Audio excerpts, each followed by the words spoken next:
ദേവീ ശരണം അമ്മേ. മൂലാംഭോരുഹമധ്യകോണവിലസദ്ബന്ധൂകരാഗോജ്വലാം ജ്വാലാജാലജിതേന്ദുകാന്തിലഹരിം ആനന്ദസന്ദായിനീം ഹേലാലാളിതനീലകുന്തളധരാം നീലോത്തരീയാം ശുഗാം കൊല്ലൂരധ്രിനിവാസിനീം ഭഗവതീം ധ്യായാമി മൂകാംബികാം. ദേവീ ശരണം അമ്മേ. സുപ്രഭാതം, ശുഭദിനം. എല്ലാ ധന്യാത്മാക്കൾക്കും പുലർകാല വന്ദനം. ശ്രീമദ് ദേവി ഭാഗവത നിത്യപാരായണ പരമ്പരയുടെ ഇന്നത്തെ യജ്ഞവേദിയിലേക്ക് സുസ്വാഗതം. ദശമസ്കന്ധം 33 അധ്യായം വരെയുള്ള ഭാഗങ്ങൾ ദേവിയുടെ വിരാട് സ്വരൂപം വർണ്ണന ആണ് നമ്മൾ പറഞ്ഞു നിർത്തിയത്. അടുത്തതായിട്ട് 34 അധ്യായത്തിലേക്ക് നമ്മൾ പോകുമ്പോൾ ജ്ഞാനവും മുക്തിയെയും പ്രതിപാദിക്കുന്ന വിഷയങ്ങളാണ് ഈ അധ്യായത്തിൽ പറഞ്ഞുകൊണ്ടു പോകുന്നത്. ദേവി തൻ്റെ ആത്മതത്വ നിരൂപണത്തെ പറഞ്ഞതിന് ശേഷം ദേവന്മാരും ഹിമവാനും അഭ്യർത്ഥിച്ച് അനുസരിച്ച ദേവി തൻ്റെ വിരാട് രൂപത്തിനെ അവർക്ക് കാണിച്ചു കൊടുത്തു. അതിനുശേഷം തൻ്റെ സ്വരൂപത്തിൽ വന്ന ദേവി ജ്ഞാനവും മുക്തിയും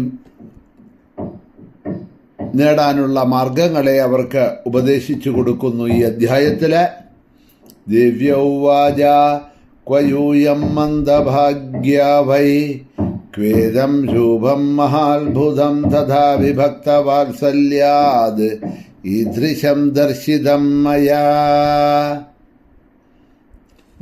മഹാ അത്ഭുതമായിട്ടുള്ള എൻ്റെ ഈ രൂപം,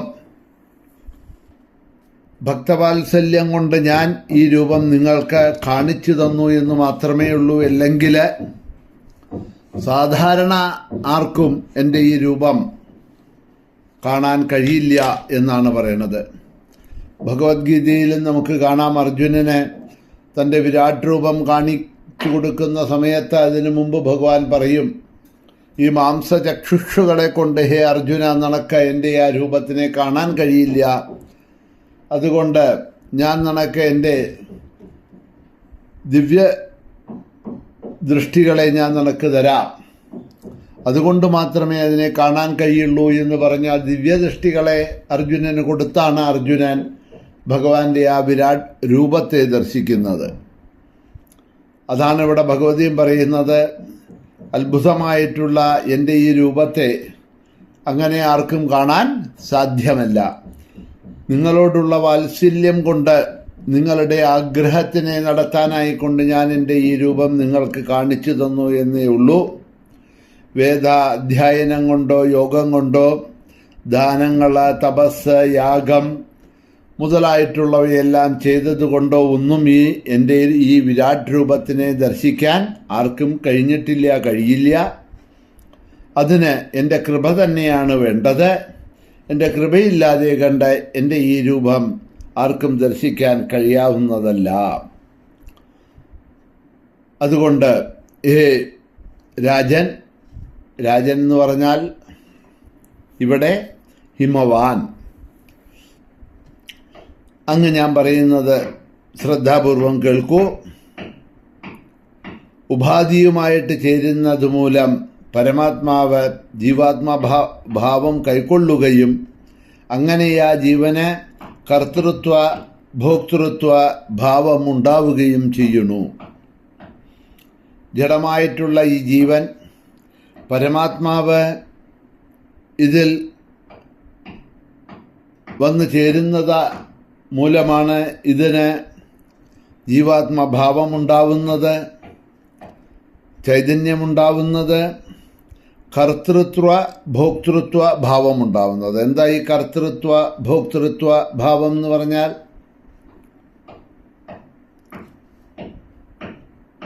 ഒരു വാക്കിൽ പറയുകയാണെന്നുണ്ടെങ്കിൽ ഞാൻ എൻ്റേത് എന്ന ഭാവമുണ്ടാവുന്നത്. ഞാൻ ചെയ്യണോ ഇതെൻ്റേതാണ്, ഞാൻ ചെയ്യണു കർത്തൃത്വഭാവം, എൻ്റേതാണ് ഭോക്തൃത്വഭാവം. ഈ ഭാവം ഉണ്ടാവുന്നത്, ഈ ഭാവങ്ങൾ ഉണ്ടാവുമ്പോൾ അതിന് വിധേയരായിക്കൊണ്ട്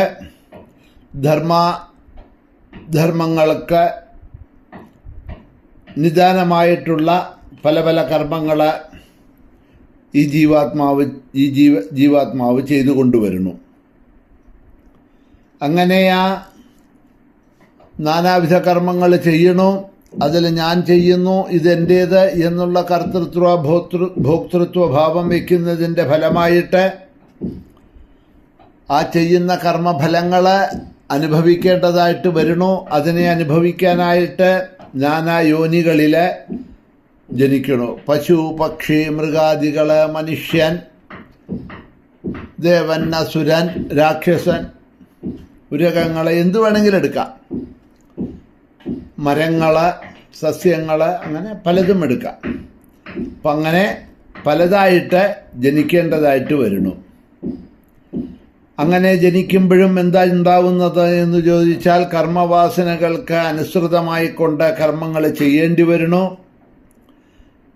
അങ്ങനെ കർമ്മം ചെയ്യുന്നത് കൊണ്ട് കർമ്മങ്ങളുടെ ഗുണദോഷം അനുസരിച്ച്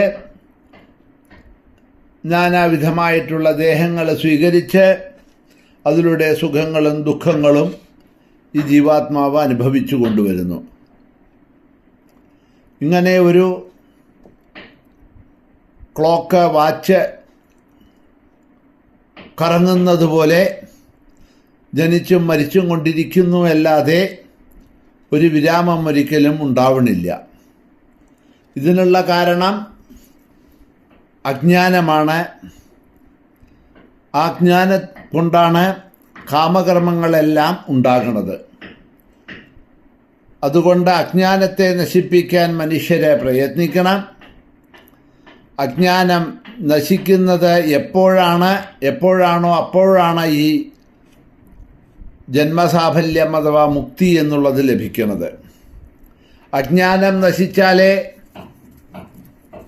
പരമപുരുഷാർത്ഥ പൂർത്തി, എന്താണ് ധർമ്മം, അർത്ഥം, കാമം, മോക്ഷം, ആ മോക്ഷത്തിലാണ് പുരുഷാർത്ഥം പൂർത്തീകരിക്കപ്പെടുന്നത്. ധർമ്മം, അർത്ഥം, കാമം എന്നുള്ള മൂന്നും വേണ്ടതുമാതിരി നമ്മൾ നടത്തുന്ന സമയത്ത് ജ്ഞാനമുണ്ടായി മോക്ഷം നമുക്ക് പ്രാപിക്കാൻ കഴിയും. അങ്ങനെ ജീവൻ മുക്തി ലഭിക്കും. അജ്ഞാനത്തെ നശിപ്പിക്കാൻ എന്തു വേണം? ജ്ഞാനം നേടണം. ഇരുട്ടില്ലാതാവാൻ എന്തു വേണം? വെളിച്ചം വേണം. അവിടെ ഒരു കത്തിയോ തോക്കോ വാളോ കൊണ്ടുപോയിട്ട് അത് പ്രയോഗിച്ചത് കൊണ്ടൊന്നും ഇരുട്ട് പോവില്ല. മറിച്ച് എന്ത് ചെയ്താൽ മതി? ഒരു ദീപം, ഒരു തിരി കൊളുത്തിയാൽ മതി. ആ തിരി കൊളുത്തിയാൽ ആ പ്രകാശത്തിൽ ഇരുട്ടെല്ലാം സ്വയം മാഞ്ഞു പോകുന്നു. പ്രകാശമുള്ളിടത്ത് ഇരുട്ടില്ല എന്നതുമാതിരി അജ്ഞാതമാകുന്ന തമസ്, അവിദ്യയാകുന്ന തമസ് മാറാൻ ജ്ഞാനമാകുന്ന പ്രകാശമാകുന്നതായിട്ടുള്ള ജ്ഞാനം ഉണ്ടാവണം. എന്ത് ജ്ഞാനം? ആത്മജ്ഞാനം ഉണ്ടാകണം എന്നർത്ഥം. ജ്ഞാനം എല്ലാവർക്കും ഇപ്പോൾ ഉണ്ട്. പല കാര്യങ്ങളെക്കുറിച്ച് ലൗകിക ഭൗതിക വിഷയങ്ങളിലുള്ള ജ്ഞാനം, അതിനൊക്കെ വ്യാവഹാരിക ജ്ഞാനം